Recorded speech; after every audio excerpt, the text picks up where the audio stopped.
And welcome back to instant education. आप सबका मेरे इस चैनल में, आपके खुद के इस चैनल में बहुत बहुत वेलकम है, स्वागत है।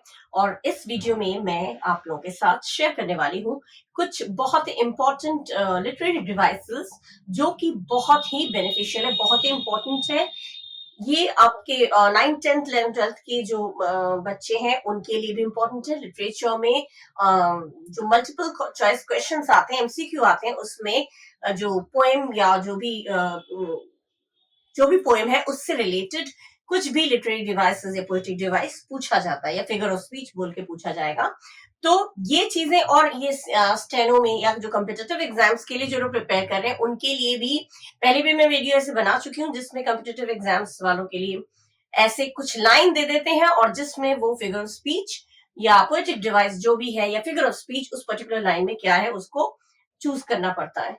तो इसके लिए जरूरी क्या है? इसके लिए जरूरी है कि वी शुड नो, हम लोग जान जाएं कि क्या क्या पोएटिक डिवाइसेस होती हैं, क्या होती हैं लिटरेरी डिवाइसेस, कैसे हम लोग पहचानेंगे कौन सा लिटरेरी डिवाइस है, उसको पहचानेंगे कैसे। ठीक है, तो वन बाय वन हम लोग डिटेल में पढ़ेंगे। ठीक है, विद एग्जाम्पल, जिससे कि आपको कंफ्यूजन बिल्कुल भी ना हो। Okay, so let's start with the first one. The first one is alliteration। alliteration क्या होता है? alliteration, repetition of same letter of words at the beginning of the words that are close together। माने कोई भी शब्द का, कोई भी लेटर या वर्ड का जो कोई भी वर्ड है जिसका साउंड, जिसकी जो आवाज है कुछ क्लोज टुगेदर, माने एक ही लाइन में बार बार पास करके 2-3 बार रिपीट हुआ, वो भी बिगनिंग में, शुरुआत में। ठीक है, जैसे कि ही बिल्ड अ बिग बिल्डिंग, तो बी का ब, बिल्ड बिग बिल्डिंग आ गया ना, ब ब ब 3 बार आया एक ही लाइन में, अलग अलग लाइन में नहीं होगा, एक ही लाइन में, क्लोज टुगेदर बोला है ना। तो एक ही लाइन में अगर इस तरह का आपका आया ब 3 बार ब साउंड रिपीट कर रहा है, ठीक है, ब साउंड रिपीट कर रहा है, मतलब ये आपका हो गया alliteration। जब भी आपको पहचानना होगा ये देख के पहचानिएगा कि एक ही लाइन में कोई पर्टिकुलर बिगिनिंग, शुरुआत का साउंड क्या रिपीट कर रहा है। अगर ऐसा है तो वो हो जाएगा आपका alliteration, right. Now next is metaphor. Metaphor क्या होता है? Comparing two things without using like और एज। सच भी होता है, सच का भी यूज, सच का यूज या लाइक या एज का यूज अगर नहीं किया जा रहा है, विदाउट यूजिंग नहीं किया जा रहा है। जैसे मैंने example the, he has a heart of gold, उसका दिल गोल्ड की तरह है। तो उसके हार्ट को हमने कंपेयर किससे किया, तुलना किससे किया? सोने के साथ, गोल्ड के साथ। अगर हम ये कहते हैं his heart is like gold, his heart is like gold, उसका दिल गोल्ड की तरह है, लाइक यूज कर देते तुलना करने के लिए, कंपेयर करने के लिए, तो वो हो जाता सिमिली। लेकिन हमने तुलना करने के लिए लाइक या की तरह जिसे बोलते हैं वो तो हमने नहीं किया। हमने कहा he has a heart of gold, उसका दिल सोने का है। तो सोना और दिल दोनों को जो कंपेयर करते हैं ना, उसमें एटलीस्ट वन क्वालिटी जो है वो कॉमन होना चाहिए। जिसके साथ तुलना कर रहे हैं, एक क्वालिटी, एक कोई गुण तो दोनों में सेम होना चाहिए, कॉमन होना चाहिए, जिससे कि कंपेयर कर पाए। कंपेयर तो तभी होगी ना जब एक क्वालिटी कम से कम दोनों में कॉमन हो। तो दो चीजों की तुलना अगर लाइक और एज का यूज किए बिना अगर हम यूज करते हैं, बोलते हैं, तो वो हो जाता है तुलना करना दो चीजों की, वो हो जाता है मेटाफोर।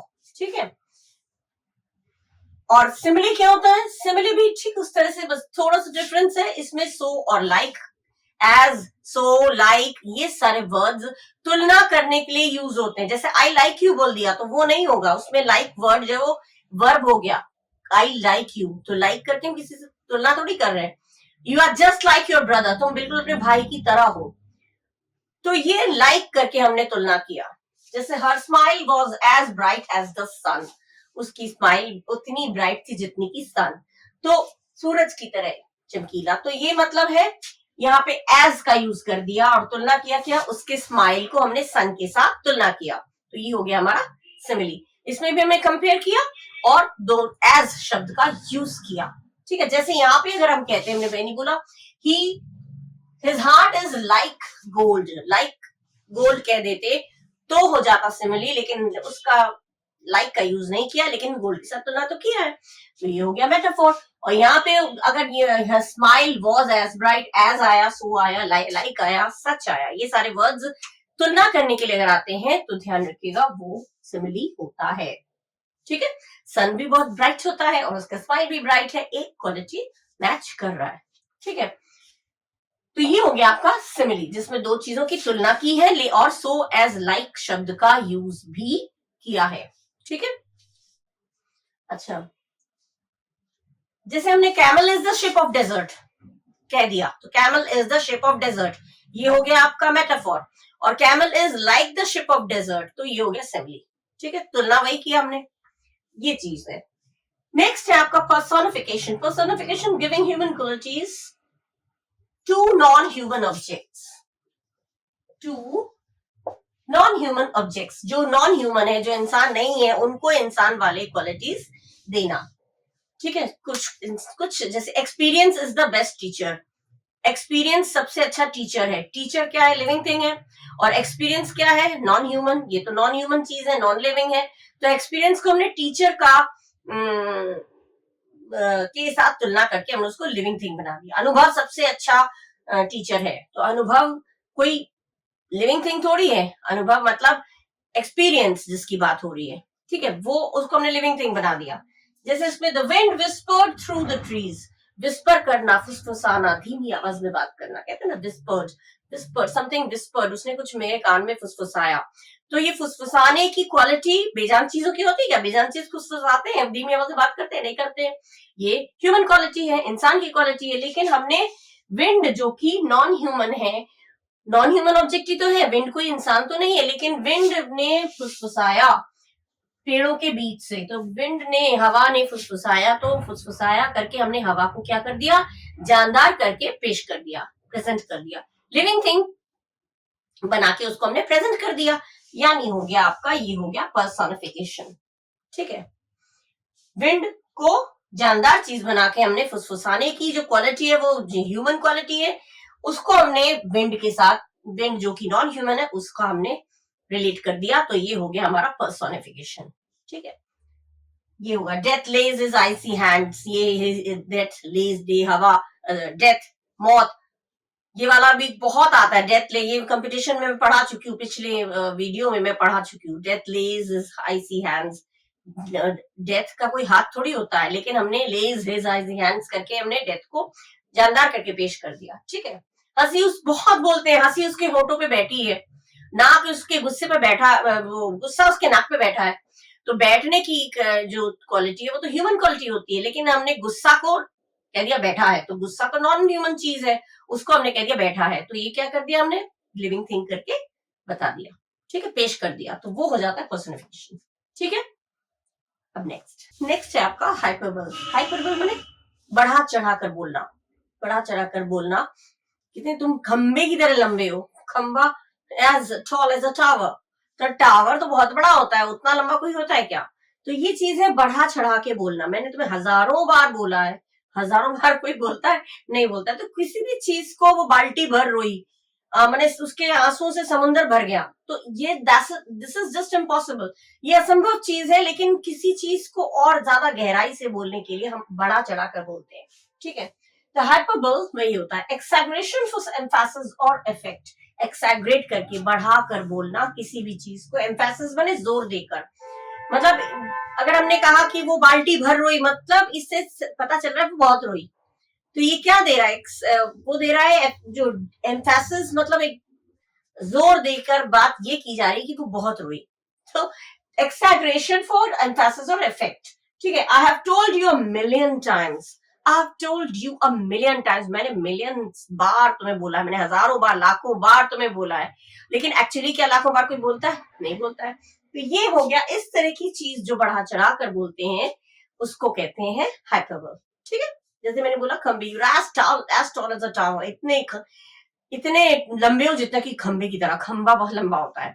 ठीक है, या मैंने हजारों बार बोला, कोई भी चीज को जो एक्चुअली वो नहीं है, लेकिन उसको बढ़ा के बोलना, उसके डीपर सेंस को, कितना गहरा वो चीज, बात को जोर देके बोला जा रहा है, उस पे वो शो करता है। ठीक है, तो वो हो गया हाइपरबल। जैसे जूलियस सीजर में था, किसमें था, मर्चेंट ऑफ वेनिस में, किसमें, कि मतलब सारे समुद्र का पानी भी, सारे अरब की परफ्यूम भी अगर मैं लगा लूं तो भी मेरे हाथ से वो खून का महक जो वो नहीं जाएगा। तो ये सारी परफ्यूम भी तुम पर छिड़क दूं तो भी तुम्हारा महक नहीं जाएगा। तो ये चीज है बढ़ा चढ़ा कर बोलना, ठीक है। तो ये हो गया हाफेबल।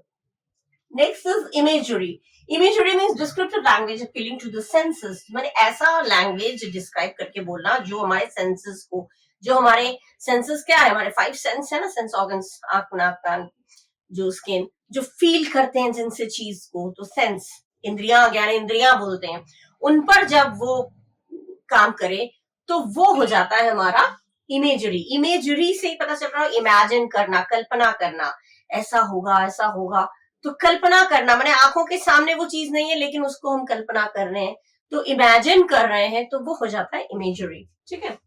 द गोल्डन एग्जाम्पल देखिए, the golden sunset bakes the sky in hues of orange and red. सुनहरे, गोल्डन मैंने सुनहरे, सनसेट मैंने सूर्यास्त, सुनहरे सूर्यास्त ने बेद मैंने नहला दिया पूरे आसमान को, इन ह्यूज, ह्यूज मैंने colour, colour of orange and red, मैंने सुनहरे, मैंने कल्पना कर रहे सुनहरे सनसेट ने, सुनहरे सूर्यास्त ने पूरे आसमान को ऑरेंज और रेड कलर से एकदम भर दिया, नहला दिया। मतलब ये चीज क्या हम लोग इमेजिन कर रहे हैं पूरा। जब किसी को कोई चीज हम बोलते हैं तो बड़ा इमेजिन करके, पूरा शांत था, ऐसा लग रहा था जैसे, ये भूतों की कहानी कभी कभी बोलते हैं, तो ऐसा लग रहा था जैसे कि एकदम हवाएं चल रही हो और कहीं से शोर आ रहा हो। तो मतलब इमेजिन करके जो हम चीज बोलते हैं, कल्पना करके जो बोलते हैं, उसी को कहते हैं इमेजरी, ठीक है। पोएम्स में भी होते हैं, जो पोएम्स आप लोग पढ़ते हैं उसमें होगा कि मतलब इमेजिन कर रहे हैं, जब मैं बचपन में ये था, मैं ये क्या करता था, मैं अमीर बन जाऊंगा तो मैं ये करूंगा। कोई भी चीज कल्पना करना, इमेजिन करना, जैसे गोल्डन सनसेट वाला मैंने दिया, इतना अच्छा एग्जाम्पल है। The golden sunset bed the sky in hues of orange and red, सुनहरे सूर्यास्त ने पूरे आसमान को नहला दिया, ह्यूज माने कलर, ऑरेंज और रेड कलर से। जब सूर्यास्त होता है ऑरेंज और रेड मिक्स होता है, वो कलर पूरा आसमान में वो कलर हो जाता है, तो वो हम कल्पना करते हैं, सामने न भी देखें तो कल्पना करते हैं, ठीक है, यूज होता है खूब। पोएम जब भी होगा आपको पोएम में ये इस तरह के, तो इस पोएम में आपको ध्यान रखना होगा इस तरह की बातें अगर की जा रही तो दैट इज इमेजरी, ठीक है। लिटरेरी डिवाइस जब आप लोग सेलेक्ट करेंगे तो ध्यान से देखिएगा ये बात किसकी की जा रही है, जैसे मैं एक्सप्लेन करती जा रही हूँ उसको ध्यान रखिएगा, किस तरह की बात की जा रही, किस तरह का डिस्क्रिप्शन दिया जा रहा है, किस ओर इसको इशारा करके बोला जा रहा है, वो चीज देखते हुए ही आप करेक्ट जो पोएटिक डिवाइस है वो चूज करिएगा, ठीक है। बहुत इंपॉर्टेंट होते हैं ये, एमसीक्यू में आते हैं आप लोगों के, और जो कॉम्पिटिटिव एग्जाम्स है उनके लिए भी आते हैं, एमसीक्यू में आ जाते हैं, और उसमें अगर एक जरा सा भी इधर से उधर हो गया तो गया पॉइंट, ठीक है। तो एकदम ध्यान से पढ़िएगा। नेक्स्ट है आयरनी। आयरनी क्या होता है? आयरनी माने जिसमें बोल कुछ और है, मीनिंग कुछ और है, जैसे बिल्कुल opposite meaning, a contrast between expectation and reality. Expectation में जो उम्मीद कर रहे हैं वो, और जो एक्चुअली में रियलिटी में जो है वो, दोनों बिल्कुल अपोजिट, कंट्रास्ट माने अपोजिट, ठीक है। जैसे एग्जांपल दिया, a pilot afraid of Heights. Pilot तो हवाई जहाज चलाता है, एरोप्लेन फ्लाई करता है, तो वो ऊंचाई से डरता है, बिल्कुल एक्सपेक्ट नहीं की जा सकती, उम्मीद नहीं की जा सकती है, ठीक है। तो a pilot afraid of Heights, ये हो गया बिल्कुल अजीब। एक ये आयरनी जो होता है, ये एक हास्यास्पद कहते हैं ना, हास्यजनक, माने जिस पर बड़ी हंसी आती है देखकर, कि मतलब ये चीज, ये एक पायलट और वो ऊंचाई से डर रहा है, मतलब ये चीज है। किसी ने मैथ से एमएससी कर रखा है, मैथ से पीएचडी कर रखा है, क्योंकि वो डर रहा है करने से, पता नहीं, तो ये मैथ्स के पीएचडी और इसने ये कर डर रहा है, मतलब ये चीज है बिल्कुल अपोजिट मीनिंग होती है, अपोजिट, जिससे जो उम्मीद की जा रही है उसका बिल्कुल अपोजिट। जैसे इस सेंटेंस में, इसमें आपने देखा पायलट अफ्रेड ऑफ हाइट्स, ठीक है, ये एक आयरनी है, ठीक है। ये हो जाता है हास्यजनक, या मतलब किसी का मजाक बढ़ाने के लिए, या फिर आयरनी। जैसे मान लीजिए किसी का इंग्लिश बहुत वीक है और आपने बोल दिया अरे ये तो इंग्लिश में पीएचडी है भैया, मतलब आपने क्या किया, इंग्लिश उसकी वीक है, आपने कह दिया अरे इंग्लिश में तो ये महारत हासिल कर रखी है, पीएचडी कर रखा है, तो ये आपने क्या किया है, जो उससे जो एक्चुअल में है वो और जो आपने वो बात किया वो बिल्कुल अपोजिट हो गया, कंट्रास्ट हो गया, तो ये हो जाता है आयरनी। तो खिल्ली उड़ाना, हंसी बनाना, हास्यजनक जो है ये चीज होती है आयरनी, बिल्कुल अपोजिट। ठीक है, ये भी हंसी वाली बात है। पायलट जो ऊंचाई से डरता है, ये कोई मुमकिन है? Is it possible? नो। तो ये बिल्कुल अपोजिट है, बिल्कुल। ठीक है, तो ये हो गया irony. Next is symbolism. Symbolism क्या होता है? Using object, person, situation to represent something deeper. किसी चीज को डीप तरीके से, गहराई से किसी चीज को अगर सिंबल मतलब उसको प्रतीक बना, प्रतीक बोलते हैं ना, प्रतीक उसका, जैसे बोला था Dove is a symbol of piece. Dove पक्षी जो है बहुत ही शांत, इनोसेंट होता है, तो पीस का सिंबल, पीस माने शांति का प्रतीक, डव पक्षी को शांति का प्रतीक मान लिया गया। तो ये क्या किया इसमें, और डीपर सेंस देने के लिए और गहराई से समझाने के लिए हमने डव पक्षी जो कि इनोसेंट एकदम शांत है, उसके साथ हमने सिंबल बना दिया, peace of symbol. Dove is a symbol of peace. ठीक है, पीस, जहां भी शांति की बात होगी डव बना दिया जाएगा, मतलब पीस माने शांति। तो डव जो है वो सिंबल ऑफ पीस है। ठीक है, किसी भी ऑब्जेक्ट, किसी भी पर्सन, किसी भी सिचुएशन को जिस हम लोग जो है उसको और अच्छे से समझाने के लिए हम लोग क्या करते हैं, एक कोई सिंबल दिखा देते हैं, उससे पता चल जाता है कि अच्छा क्या बोलने की कोशिश कर रहे हैं। ठीक है, जैसे मम्मी ने हाथ दिखाया, केवल कुछ नहीं, केवल हाथ दिखाया, तो हाथ दिखाना मतलब समझ जाओ वो सिंबल है, यूं कर दिया मतलब वो सिंबल है, वो आपको मार पड़ेगी। तो वो एक इशारा, एक सिंबल और डीप तरीके से आपको समझाने के लिए ये चीज है। तो पीस का सिंबल है डव। डव जो है वो शांति का प्रतीक है, सिंबल। ठीक है, तो ये हो जाता है सिंबलिज्म। किसी भी चीज को सिंबलाइज करते हैं, जब हम प्रतीक बनाकर शो करते हैं, तो वो हो जाता है symbolism. Clear? Now next is ओनोमेटोपोइया। ओनोमेटोपोइया जो है ये क्या है तो बहुत बड़ा लेकिन इसका मीनिंग बिल्कुल छोटा सा है। कोई भी साउंड, कोई भी आवाज, स्नेक हिसेस, बर्ड चर्प्स, और रैटलिंग ऑफ किसी चीज, रैटलिंग, खनखनाना, जैसे कुंडी वो करते हैं ना, कुंडी लेके रैटलिंग, खटखटाते हैं कुंडी, वो कुंडी लेकर खटखटाते हैं, तो रैटलिंग हो गया, चर्पिंग हो गया, स्नेक हिसेस हो गया, डॉग बार्क्स हो गया, किसी भी एनिमल, किसी भी चीज का साउंड, बैबलिंग, चर्पिंग, क्लिटर क्लैटर माने खनखनाना जिसे कहते हैं, जो भी चीज साउंड या आवाज को बताए, वो हो जाता है ओनोमेटोपोइया। Snake hisses, dog barks, animals की तो है ही एनिमल्स, और स्नेक हिसेस, हिसेस हो गया वो पानी की कलकल आवाज जिस कहते हैं ना, बैबलिंग, पिटर पैटर, जो टप टप पानी गिरता है, वो पोएम है pitter patter rain drops falling from the sky. तो पिटर पैटर, टपर टपर, जो पानी का टप टप जो साउंड है, वो हो गया आपका ओनोमेटोपोइया। ओनोमेटोपोइया। वर्ड्स दैट इमिटेट माने नकल करना, जो साउंड्स, पिटर पैटर रेन ड्रॉप्स, पिटर पैटर, टपर टपर, पानी टप टप गिरता है, तो ये टप टप कोई वर्ड क्या है? ये तो आवाज है। टप टप पानी गिर रहा था, तो टप टप आवाज है। वैसे ही द बर्ड्स आर चॉपिंग, चिड़िया चहचहा रहे थे। चॉपिंग, चहचहाना, चहचहाना क्या है? एक साउंड है। लॉयन रोर्स, साउंड हो गया, रोर हो गया, और चर्प हो गया, किसी भी साउंड को। स्नेक हिसेस बोल दिया मैंने।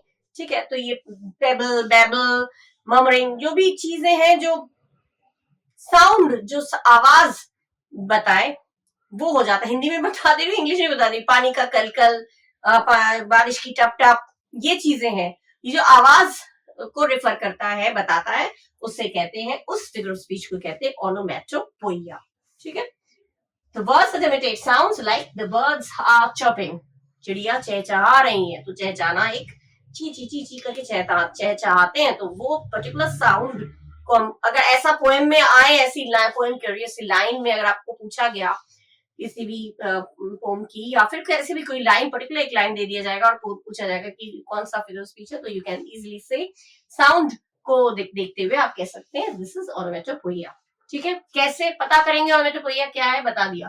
किसी तरीके की आवाज भी हो, किसी भी तरह की आवाज कहीं पे रेफर कर रहा है किसी वर्ड से, तो वो ओनोमेटोपोइया होता है। ठीक है, ओनोमेटोपोइया। नेक्स्ट है ऑक्सीमोरोन। ऑक्सीमोरोन दो अपोजिट चीजें, combining two contradictory terms, contradictory माने opposite, opposite, having nothing he hath all, कुछ ना होते हुए भी उसके पास सब कुछ है। एक बोला कुछ नहीं होते हुए, एक बोला सब कुछ है, तो कुछ नहीं और सब कुछ हो गया ना opposite. This is an open secret, ये तो खुला रहस्य है, खुला भी कह रहे हैं और रहस्य, खुला तो सबके सामने तो रहस्य नहीं होता, और रहस्य भी कह रहे हैं, तो this is an open secret, open मतलब खुला और सीक्रेट माने रहस्य, खुला खुला राज, खुला होगा या राज होगा, दोनों में से एक होगा, लेकिन ये अपोजिट चीजें शो कर रही हैं, तो ये हो जाता है आपका ऑक्सीमोरोन, कंबाइनिंग टू कॉन्ट्राडिक्टरी यानी कि टू अपोजिट टर्म्स को जब एक साथ, जैसे having nothing he hath all, this is an, it was an open secret, ये खुला रहस्य था, या the play was a tragic comedy, ये नाटक जो है वो ट्रेजिक कॉमेडी, ट्रेजिक जिसका अंत दुखद होता है, सैडफुल होता है, सोरोफुल होता है, वो हो जाता है ट्रेजिक, और कॉमेडी तो आपको पता ही, कॉमेडी माने हंसी, मतलब हंसी मजाक वाला, ठीक है, कॉमेडी बहुत, कॉमेडी मन को खुश कर देता है और ट्रेजिक मन को दुखी कर देता है, तो ट्रेजिक जिसका अंत दुखद हो वो ट्रेजिक, और कॉमेडी मतलब कॉमेडी जो मनोरंजन कराता है आपका, तो हो गया ना दो अपोजिट चीजें एक में, the play was a tragic comedy, tragic भी बोल दिया, कॉमेडी भी बोल दिया, एक दुखद है और एक सुखद है, ठीक है, अपोजिट चीजों को, अपोजिट टर्म्स को एक साथ यूज किया, ये हो गया आपका ऑक्सीमोरोन, ठीक है। नेक्स्ट है पैराडॉक्स, पैराडॉक्स क्या होता है, a statement that seems contradictory but reveals a deeper truth, एक कोई भी सेंटेंस जिसको देख के लगता है अपोजिट है, लेकिन उस रिवील माने शो करना, कॉन्ट्राडिक्टरी में अपोजिट माने देख के लगता है अपोजिट है, लेकिन वो शो करता है उसका डीपर ट्रुथ, उसकी गहराई से कोई सच्चाई प्रेजेंट करता है, कोई ट्रुथ, डीपर ट्रुथ, जैसे it was the beginning of the end, ये बिगनिंग भी कह रहे हैं एंड भी कह रहे हैं, लेकिन ये क्या हुआ, ये ऑक्सीमोरोन नहीं होगा इसमें, क्योंकि ये किसी अंत की शुरुआत है, अंत की शुरुआत है, तुम्हारे अंत की शुरुआत हो गई है, अंत और शुरुआत दोनों हो गए ना अपोजिट, ये इस तरह का, ये चीज जो है वो ये मतलब ऐसी चीज देख के लगता है अपोजिट है, ये तो वाकई अपोजिट है, ट्रेजिक कॉमेडी अपोजिट है, ओपन सीक्रेट अपोजिट है, having nothing he hath all देख के अपोजिट है, लेकिन ये देख के तो अपोजिट लग रहा है, लेकिन ये अपोजिट नहीं है,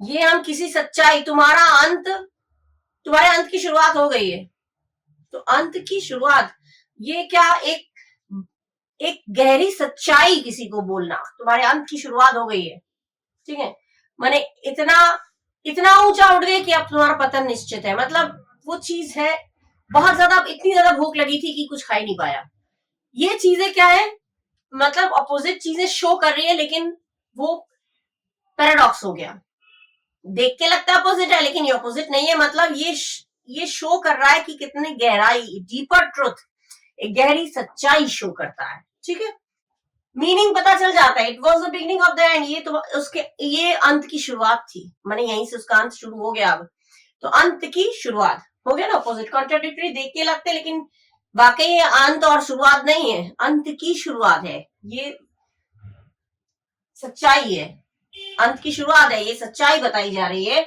सच्चाई को जाहिर की जा रही है कि मतलब उसकी अंत की शुरुआत हो चुकी है, ठीक है, तो ये हो गया कॉन्ट्राडिक्टरी, देख के लगता है अपोजिट, देख के लगता है, लेकिन इसमें एक अलग सच्चाई शो की जा रही है, ठीक है, तो ये हो गया आपका पैराडॉक्स, ध्यान रखिएगा, दोनों में मैं एकदम एक्सप्लेन करती जा रही हूँ, ध्यान रखिएगा मैं क्या बोल रही हूँ।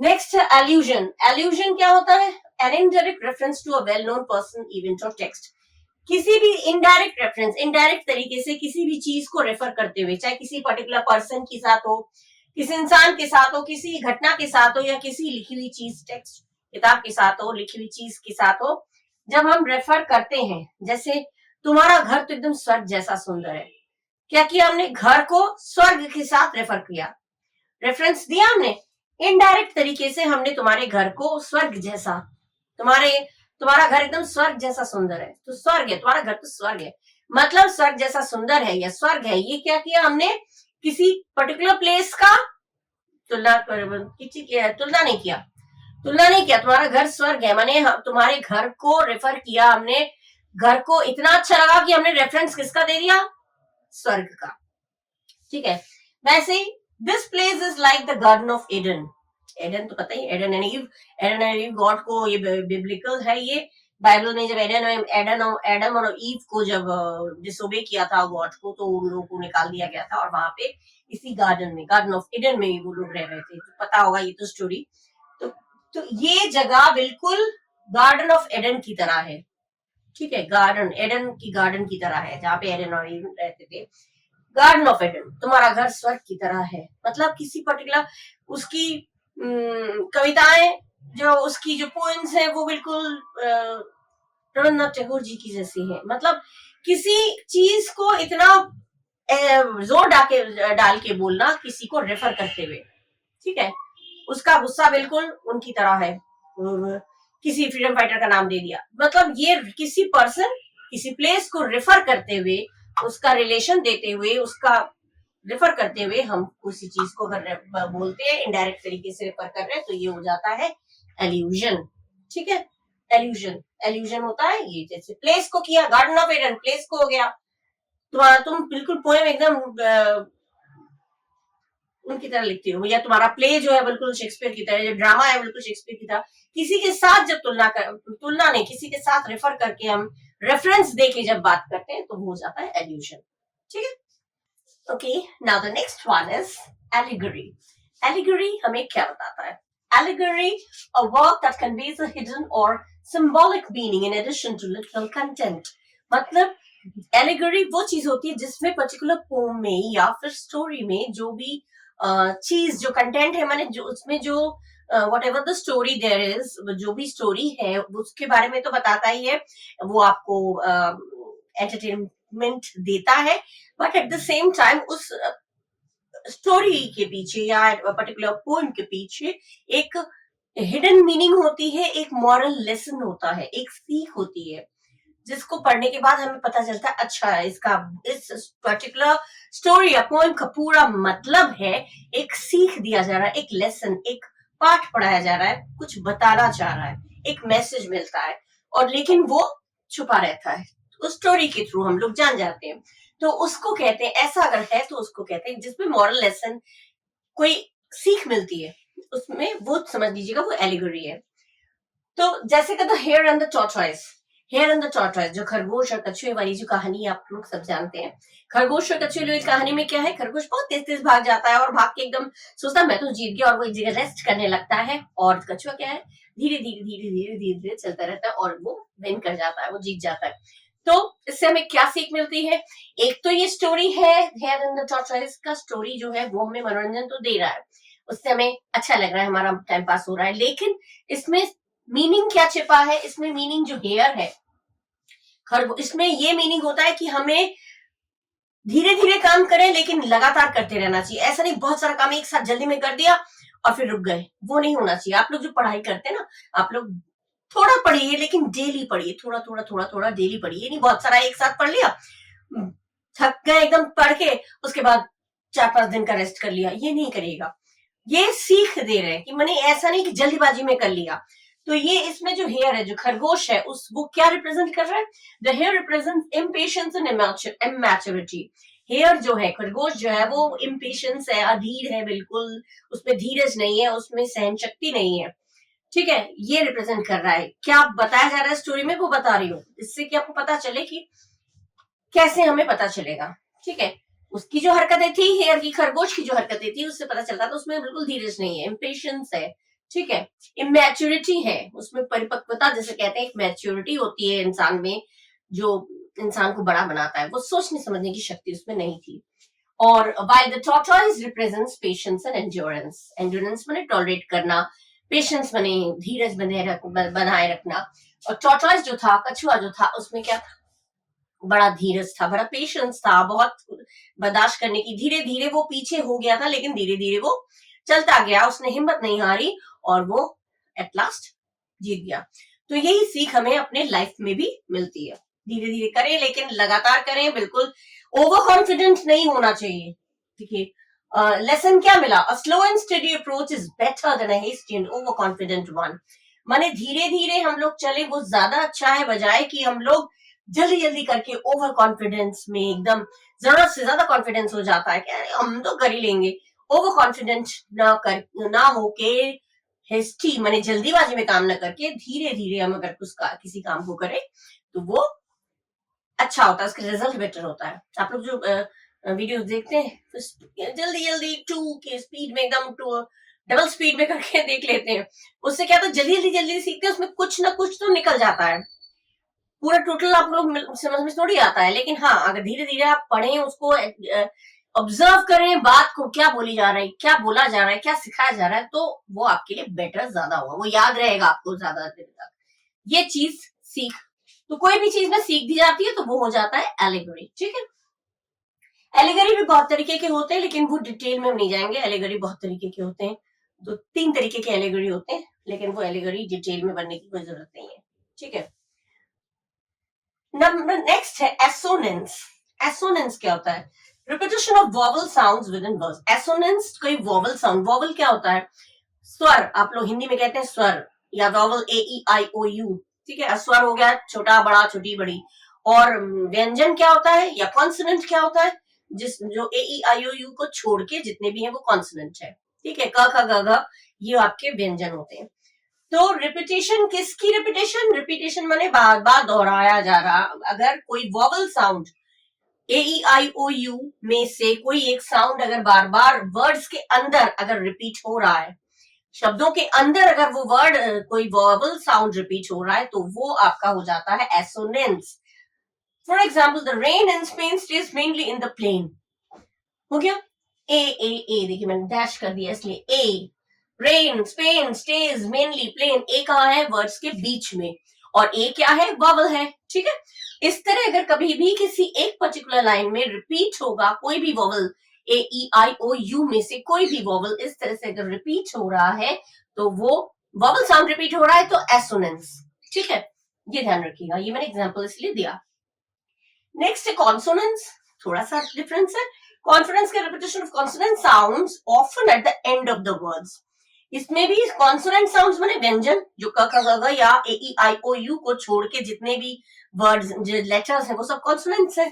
तो कोई भी कॉन्सोनेंट की आवाज साउंड अगर उसमें आ रहा है, और अक्सर आता है वर्ड्स के एंड में, शब्दों के अंत में अगर आता है, तो वो हो जाता है कॉन्सोनेंट्स। जैसे the lumpy bumpy road, Y क्या है? लंपी। वाई आ गया बम्पी, वाई आ गया, वाई क्या है? वाई कॉन्सोनेंट है। ठीक है, वाई का हिंदी में यानी तो य, तो वाई क्या है? कॉन्सोनेंट है। वाई तो वॉवल नहीं है, तो वाई वर्ड के एंड में रिपीट हो रहा है, मतलब ये कॉन्सोनेंट रिपीट हो रहा है तो कॉन्सोनेंट्स, और वॉवल रिपीट हो रहा है तो एसोनेंट्स। लेकिन vowel word with in words, words के अंदर होता है, और कॉन्सोनेंट यूजुअली वर्ड के एंड में होता है। ठीक है, क्लियर हो गया ना? Now the next one is पन। पन क्या होता है? रिटोरिकल इफेक्ट होता है, और इसमें ह्यूमरस। ह्यूमरस क्या होता है? थोड़ा मनोरंजन होता है, थोड़ा खुशी देता है, मतलब एक तरह से मजाक में बात करते हैं या मजा लेते हैं, तो होता है पन। जैसे मान लीजिए कुछ ऐसे शब्द होते हैं, हम लोग भी आपस में जब हम लोग बात करते हैं, कभी कभी कुछ मीनिंग्स ऐसे होते हैं जिसके 2 मीनिंग होते हैं। ठीक है, तो 2 मीनिंग होते हैं, वहां पे हो जाता है पन।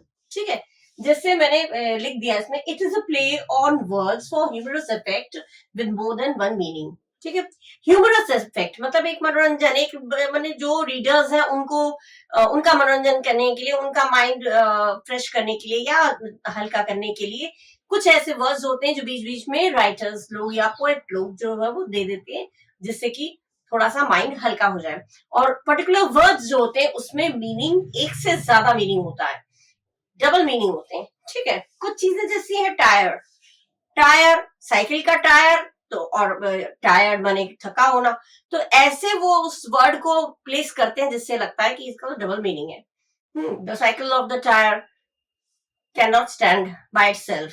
टायर, साइकिल का टायर, तो टायर 2 मीनिंग हो गए। वैसे पन में एक एग्जांपल मैंने दिया है, जैसे I like kids but I can't eat one. अब इसमें मजा है क्या? मुझे किड्स अच्छे लगते हैं, मतलब मुझे बच्चे अच्छे लगते हैं। किड्स तो बच्चों को भी बोलते हैं, मुझे किड्स, आई लाइक किड्स, मुझे बच्चे अच्छे लगते हैं, लेकिन मैं एक भी खा नहीं सकता या खा नहीं सकती। ये क्या मतलब हुआ? किड्स खा नहीं सकती, मतलब ये कौन सा किड की बात हो रही है? फिर गोट के, बकरी के यंग वंस, बकरी के बच्चे को किड बोलते हैं, गोट के यंग वंस को किड बोलते हैं। तो यहाँ पे ये किड का जो है वो 2 सेंस आ गया। किड बना बच्चे और किड बने गोट का बकरी का बच्चा।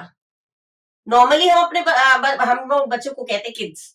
आई लाइक किड्स, मतलब मैं बच्चों से बहुत प्यार करता हूँ, वो किड्स हो गया, एक सेंस में वो हुआ, और एक में खा नहीं सकता, तो यहाँ बच्चों के सेंस से नहीं हो रहा। यहाँ फिर कौन से किड की बात हो रही है? बकरी के बच्चे की, the young one of goat. तो यहाँ पे किड के दो मीनिंग हो गए ना। तो इसी तरह से जब दो मीनिंग वाले जो वर्ड्स होते हैं, फ्रेज होगा, कुछ भी जो मनोरंजन करने के लिए, अब ये कुछ से कहिए कि मुझे किड्स अच्छे लगते हैं, मैं लेकिन मैं एक भी खा नहीं पाऊंगा, एक भी खा नहीं पाऊंगा, तो किड्स, कौन से किड्स की बात हो रही है? इसमें मीनिंग बकरी के बच्चे, यानी कि यंग वन ऑफ गोट छिपा हुआ है, ये हो जाता है पन। ठीक है, क्लियर हो गया? नेक्स्ट है एंजाम्पमेंट। एंजाम्पमेंट क्या होता है? सेंटेंस और phrase continues beyond the end of line और स्टैंजा। कोई भी सेंटेंस, कोई भी फ्रेज जब उसमें जब एंड होता है तो उसमें कॉमा, फुल स्टॉप कुछ नहीं लगा होता है, वो कंटिन्यूटी में रहता है, कंटिन्यूअस चलता रहता है। जैसे स्टोरीज में लाइन पे लाइन, लाइन पे लाइन चलती रहती है, बीच बीच में फुल स्टॉप कॉमा नहीं रहता है, लेकिन पोएम में ऐसा रहता है, फुल स्टॉप रहेगा या कॉमा रहेगा, कोलन रहेगा, कुछ रहेगा। लेकिन अगर कुछ भी नहीं है, पूरा लाइन कंटिन्यू चला जा रहा है, लगातार चला जा रहा है, उसमें बीच में ना कॉमा है ना फुल स्टॉप है। यूजुअली क्या होता है, पोएम के एंड में या तो फुल स्टॉप होगा या कॉमा होगा, लेकिन जब ना कोई भी फ्रेज, कोई भी लाइन पूरा बताने के बाद ना तो उसमें फुल स्टॉप है ना कॉमा है, वो कंटिन्यू चला जा रहा है, दो तीन लाइन में एक लाइन हो गया, तो ऐसे में हम उसको कहते हैं एंजाम्पमेंट। ठीक है, अ सेंटेंस ऑफ फ्रेज जो beyond the end of line, मैंने एक लाइन खत्म हो गया लेकिन वो बात हमारी खत्म नहीं, सेकंड लाइन में भी चल रहा है, थर्ड लाइन में भी चल रहा है, इसमें ना कॉमा है, ना कोई रोक नहीं है, ना कॉमा है ना फुल स्टॉप है, कंटिन्यू चल रहा है। तो ऐसे पूरे स्टैंजा में एक ही शुरुआत हुआ और लास्ट में जब स्टैंजा फोर्थ लाइन पे खत्म हो, वहां जाके पॉइंट फुल स्टॉप लगा, तो ये होता है एंजाम्पमेंट। कहीं भी पॉइंट या पॉइंट कह रही हूँ कहीं भी फुल स्टॉप या कॉमा कुछ भी नहीं लगा होता है, और पूरा एकदम पूरे स्टैंजा जो है वो एक बार में ही लिख दिया जाता है, तो उसे कहते हैं। जैसे एग्जाम्पल दिया, I think that I shall see never see a poem as lovely as a tree. अब यहाँ पे देखिए, ये पूरा मैं मुझे लगता है मैं कभी भी नहीं देखूंगा इतना lovely poem as a tree.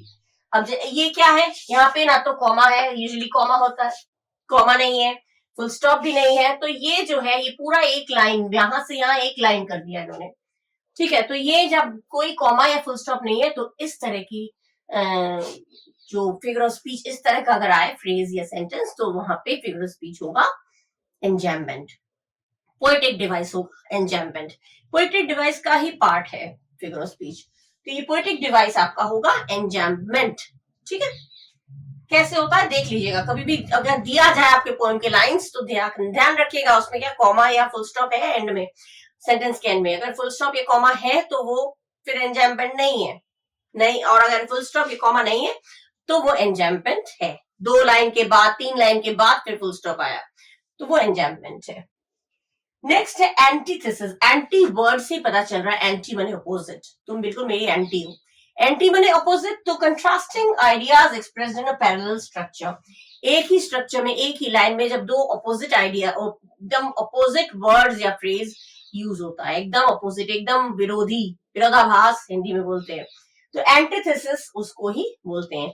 तो अपोजिट होगा तो समझ में आ जाएगा, जैसे यहाँ पे बेस्ट और वर्स्ट, बेस्ट माने सबसे अच्छा, वर्स्ट माने सबसे बुरा, हो गया ना अपोजिट, तो ये बिल्कुल अपोजिट हो गए। तो इस तरह अगर अपोजिट दिया रहता है तो वो हो जाता है आपका एंटीथेसिस। ठीक है, जैसे it was the best of time, it was the worst of times. ठीक है, तो यहाँ पे एक ही लाइन में best of times, worst of times, दो कंट्रास्टिंग, दो अपोजिट वर्ड्स का यूज हो गया, दैट मीन्स ये आपका हो गया एंटीथेसिस। ठीक है, नेक्स्ट है एनाफोरा। एनाफोरा क्या होता है? रिपीटेशन ऑफ अ वर्ड और phrase at the beginning of the successive clause, माने शुरुआत में, शुरुआत जो सेंटेंस की हर शुरुआत जो हो रही है, जो बिगिनिंग हो रही है, वो एक ही चीज से शुरू हो रही है, तो उसको कहते हैं एनाफोरा। जैसे देखिए sentence, in every cry of every man, in every infants cry of fear, in every voice in every man, in every in every in every सब में दे रखा है। जो स्टार्ट कर रहे हैं in every in every in every से start कर रहे हैं, सबकी जो बिगिनिंग पॉइंट, बिगिनिंग लाइंस बिल्कुल सेम है। कोई भी लाइन हो, जो अगर शुरुआती लाइन तीनों में है या दो में या चार में, एक के बाद एक, जो दो में भी अगर हो, दो में हो, तीन में हो, चार में हो, अगर एक ही चीज से बिगिनिंग हो रहा है, एकदम इन एवरी ऐसी शुरू हो रहा है, तो इस तरह के जो पोम्स होते हैं उसमें अगर ऐसा दिया रहता तो उसे हम कौन सा पोएटिक डिवाइस मानेंगे? उसे हम मानेंगे एनाफोरा। ठीक है, क्लियर, एकदम अच्छी तरह से इसको दिमाग में बिठा लीजिए। जब भी आपके सामने कोई पोम आएगा तो और उसमें फिगर ऑफ स्पीच, ये कंपटीशन में भी आप लोग जो प्रिपेयर कर रहे हैं कंपटीशन के लिए, उनके लिए भी इम्पोर्टेंट है, क्योंकि उनमें भी आता है। और बच्चों और आप जो एकेडमिक जो 9th 10th 11th 12th के, उनके तो आते ही है। तो ये चीजें ध्यान रखिएगा, मैं एक्सप्लेन करती जा रही हूँ। ठीक है, नोट करते रहिएगा। ठीक है, नेक्स्ट इज राइम।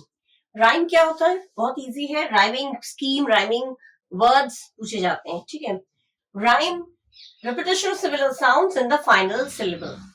syllables होता है ना, 1 syllable 2 syllable जो लास्ट में आता है। जैसे हम लोग syllables तो पता होगा, जो एक बार मुंह हिला, जैसे आर एक बार आया, आर मी, अब आर आया मी आया, 2 बार हिला तो ये 2 syllable।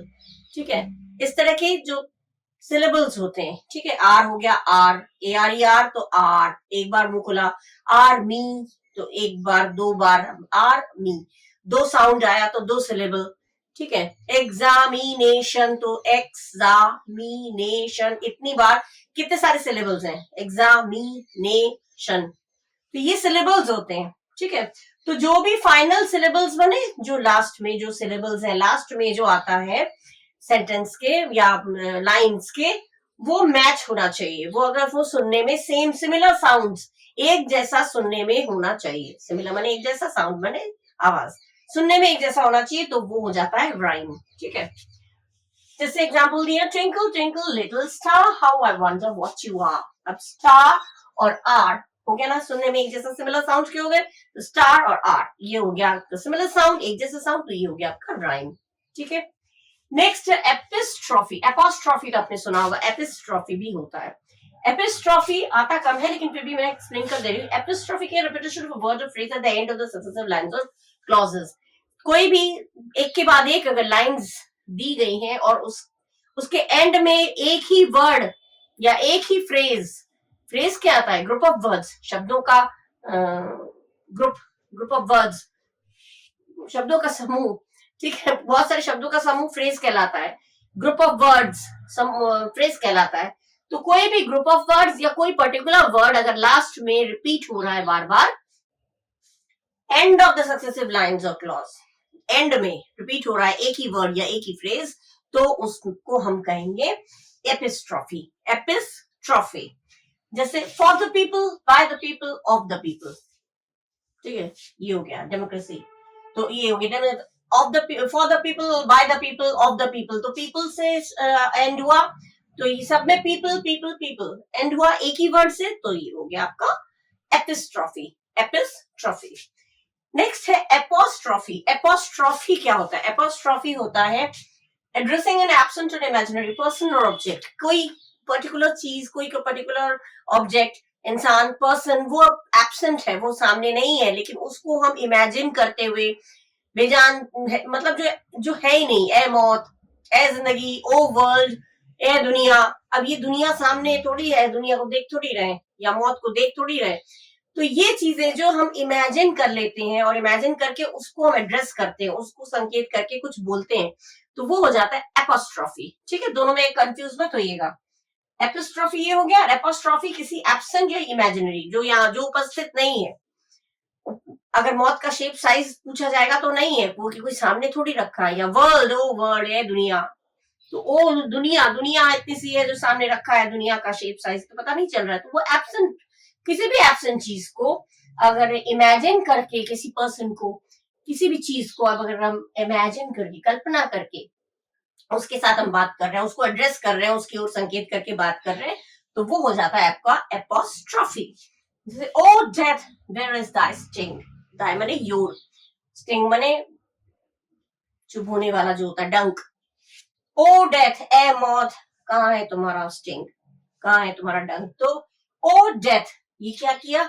डेथ को एड्रेस कर रहे हैं, डेथ को एड्रेस करते हुए, डेथ को संकेत करते हुए कुछ बोला जा रहा है जो कि सामने नहीं है, इमेजिन करके हम बोल रहे हैं। तो इस तरह की चीजें होती हैं, तो वो एपोस्ट्रॉफी कहलाता है, वो पोएटिक डिवाइस आपका होगा एपोस्ट्रॉफी, एपोस्ट्रॉफी एपिस्ट्रॉफी दोनों डिफरेंट है, ठीक है। Next is euphemism. यूफेमिज्म क्या है? अ माइल्ड और indirect way of saying something harsh. माने कोई हार्श वर्ड, कोई बहुत अनप्लेजेंट वर्ड, कोई सुनने में बहुत ही कटु शब्द जिसे कहते हैं ना, बहुत ही सुनने में बड़ा कठोर लग रहा है, बड़ा कटु लग रहा है, बड़ी कड़वाहट वाली बात है, सुनने में खराब लगता है, उसको बड़ी माइल्ड तरीके से, हल्के तरीके से, माने बड़े शालीनता से, बड़े सॉफ्ट तरीके से उस बात को बोलना, वो होता है यूफेमिज्म। जैसे example, he passed away instead of he died, वो मर गया। अगर हमने कहा ही डाइड तो वो मर गया, तो वो मर गया सुनने में खराब लगता है, ये हार्श तरीका है बोलने का। हाँ वो गुजर गया, अगर हम कहेंगे वो गुजर गया, ये हो गया कायदे से बोलना। तो कोई भी कठोर शब्द को सीधा सीधा ना बोलकर उसको थोड़ा घुमा फिराकर अच्छी तरह से बोलना, तरीके से बोलना, सलीके से बोलना, वो होता है यूफेमिज्म, ठीक है। वो मर गया ना बोल के वो गुजर गया, या ही डाइड इंग्लिश में बोले तो ही डाइड ना बोल के आप ही पास्ड अवे। तो अगर ऐसा लाइन आपका आया ही पास्ड अवे, तो आपको उसमें अगर पोएटिक डिवाइस या लिटरेरी डिवाइस पूछा जाए तो आप यू कैन राइट, आप लिख सकते हैं वो यूफेमिज्म है, ठीक है। आते हैं, काफी आते हैं लाइंस में, अगर ही पास्ड अवे करके कुछ लिखा है तो पास्ड अवे क्या है, विच लिटरेरी डिवाइस इज इट, तो वो आप कह सकते हैं इट इज यूफेमिज्म, ठीक है। नेक्स्ट है मेट्रोनिमी। मेट्रोनिमी क्या है? Substituting a related term for an object और कंसेप्ट। कोई भी चीज को, कोई भी ऑब्जेक्ट को हम किसी और तरीके से, किसी और नाम से उसको रेफर करते हैं, उस और नाम से हम उसको प्लेस करते हैं, शो करते हैं। जैसे a pen, pen is mightier than the sword. यहाँ पे पेन तलवार से ज्यादा ताकतवर, एक पेन की बात नहीं हो रही यहाँ पे। Pen is mightier than the sword माने पेन सोर्ड से ज्यादा ताकतवर है।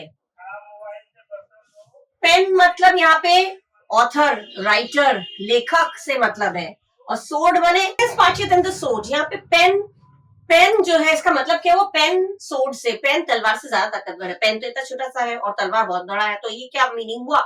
लेकिन नहीं, यहाँ पर्टिकुलर पेन या सोर्ड की बात करके अभी बोला ना कि किसी और चीज की ओर रेफर करता है। पेन मतलब होता है यहाँ पे लेखक, राइटर, राइटर की बात हो रही है, और सोर्ड जो है वो फाइटर की बात हो रही है, जो लोग माने लड़कर कोई चीज हासिल करे, और राइटर जो लेखक है वो अगर कुछ लिखे, दोनों में से सबसे ज्यादा असर किसका पड़ेगा? पेन वाकई माइटियर है, पेन ताकतवर है, पेन से आप कुछ भी लिख के आप किसी को भी फेमस कर सकते हैं, किसी को भी डिफेम कर सकते हैं, मतलब उसका नाम खराब कर सकते हैं। तो पेन हमेशा तलवार से ज्यादा ताकतवर है। लेकिन ये तो खैर डिबेट वाला कॉन्सेप्ट हो जाएगा।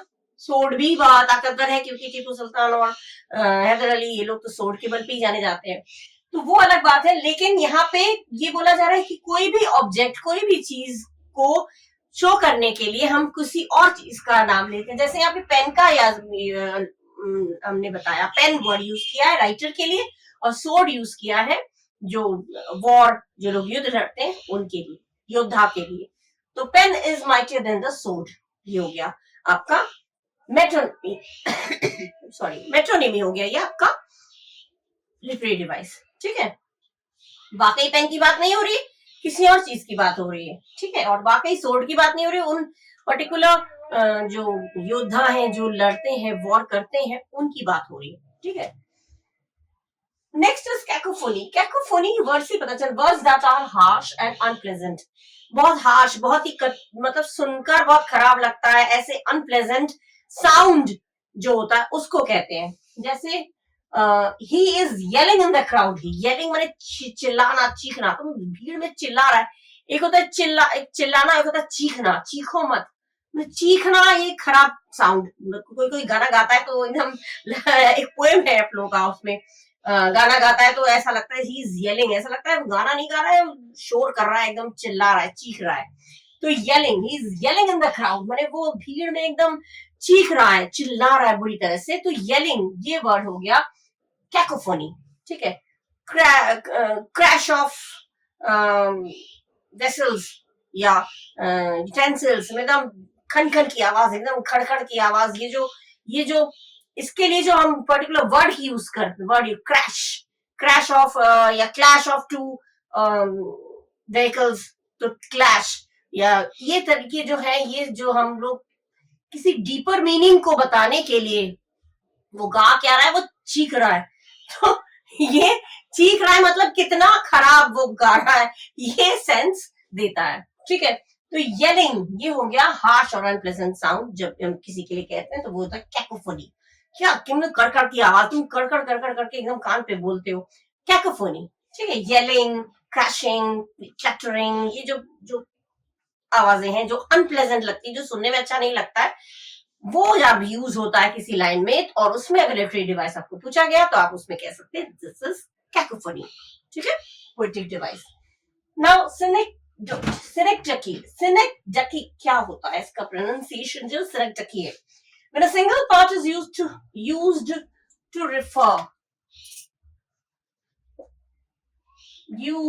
refer, जब एक सिंगल पार्ट को लिखा जाता है रिफर करने के लिए पूरी बॉडी को, माने एक बॉडी का एक पार्ट, जैसे कहते हैं ना मुझे आपकी बेटी का हाथ चाहिए, शादी में मांगते हैं हाथ, पर्टिकुलर हाथ थोड़ी चाहिए होता है, पूरी चीज ही तो चाहिए होती है, पूरा बॉडी तो चाहिए होता है, माने उस पर्टिकुलर इंसान को ही तो चाहिए होता है हमें। तो ये मतलब हाथ बोल के हमने क्या किया, हमने पूरी whole thing we are demanding, whole thing we are asking for, जो भी है पूरी चीज की बात हो रही है। एक पर्टिकुलर बॉडी पार्ट बोल के हम पूरी होल बॉडी को हम रिफर कर रहे हैं। जैसे मान लीजिए ऑल हैंड्स ऑन डेक, सारे हाथ डेक पर, तो हाथ माने क्या, सारे हाथ डेक पे थोड़ी रखेंगे। All the sailors on the boat, सारे सेलर्स या सारे वर्कर्स जितने भी हैं वो सब बोट पे आ जाए, तो ऑल हैंड्स। ये पोएम में इस तरह से पोएम में आ सकता है, ऑल हैंड्स ऑन डेक, केवल सारे हाथ, सारे पैर, तो ये केवल हाथ या पैर बोल रहे हैं, मतलब पूरा होल बॉडी की बात हो रही है, सब लोग यहाँ पे आ जाए।